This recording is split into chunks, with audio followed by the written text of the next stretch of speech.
ayan na yung ating bulad. Yan.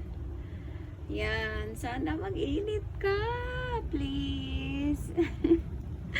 May DIY tuyo. So, yan. Kasi mahal yung tuyo dito eh. Kaya gagawa na lang ako ng sarili kong tuyo. Ayan. Binabad ko yan sa asin 24 hours. Tapos nilagay ko sa ref. Tapos ngayon yun. Tinanggal ko na siya from the babad. Kaya ibilad, ready na siya to bilad. Please, mag-init ka para matuyo itong bilad ko, bulad ko. Ayan ang aking tomato. Yan. Perfect yan sa bulad. Yan. Diba? Ito. So, ganyan lang yung pot niya. Diba? Napakaliit lang pero healthy. Yahoo! Bulad!